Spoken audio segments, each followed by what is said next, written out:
I'm a small-town girl from Kearney, Missouri, and I have the most incredible, loving parents and younger sister. And as I was growing up, my parents raised me Catholic and really taught me the importance of Mass. But even within that, I had this somewhat Catholic checklist that I was going through every week, and the goal was to mark off as much as I could, which I was pretty good at, but there wasn't anything deeper than that. In this time, I was also struggling a lot with hurt and insecurities that I had through female relationships, and I had started to believe this lie that I really wasn't that great at creating relationships with other women. In many ways, I believe I was kind of broken in that sense. When it was time for college, God blessed me with a talent for soccer, and so I got to play Division I soccer at UMKC, which was close to home. My parents were there, and it was just great. As a freshman, I had a whole new season of life, but I was still going through this college checklist, or Catholic checklist, and still believed I wasn't really good at creating friendships. After months of going to Mass on my own, which I was content with for a while, I felt this desire for something more in my faith and something more in relationships that I had with other females.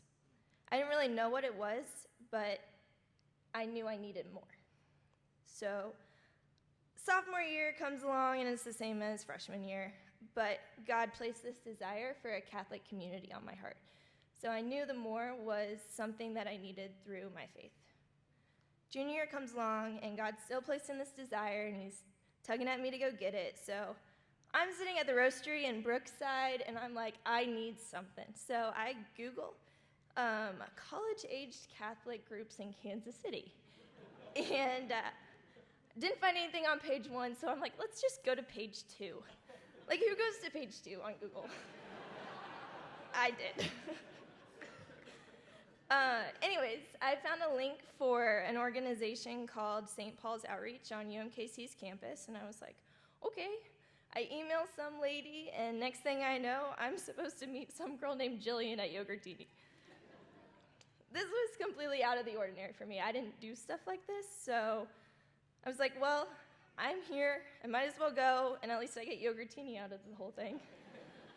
So I meet Jill, and immediately I felt welcomed. She was genuinely interested in what I had to say, and she was so incredibly confident in her faith and in her relationship with Christ.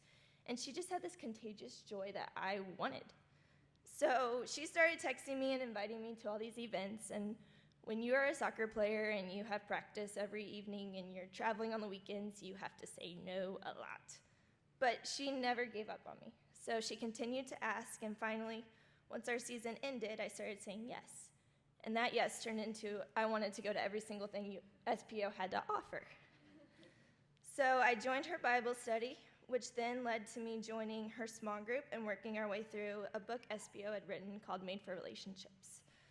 So I worked with this small group of ladies that I didn't know at all, but they were able to help me see that I needed a change in my own identity and my self-worth.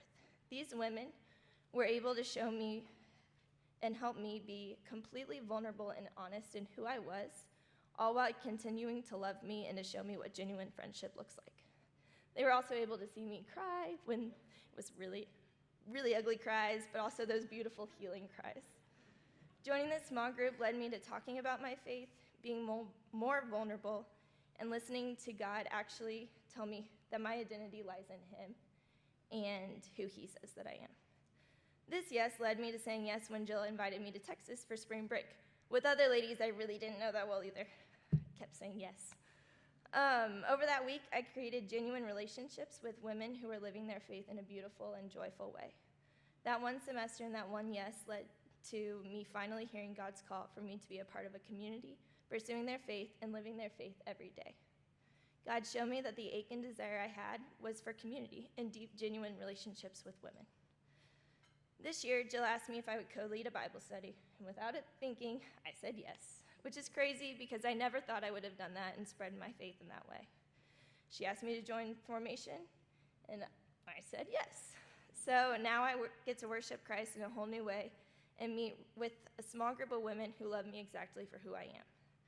She asked me if I would like to attend a retreat, and you can guess what I said. And I was able to attend my first Fan in the Flame retreat, where I felt another ache and desire for something more. Throughout the weekend, I kept hearing the need for a relationship with Christ, and by the end, I heard God calling me to be in relationship with him, to be engaged in my faith, and to live with that genuine joy only he can provide. As I look back on what has been only a year and a half of my life, I see how God has worked in small, sometimes unnoticeable ways to make a huge difference in my life.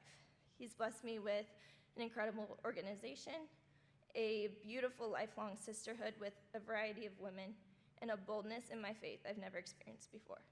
There is no way I would have stood up in front of all people and talked about my story. But through that one yes, and all the other yeses that I keep saying, God's given this desire on my heart, and here I am.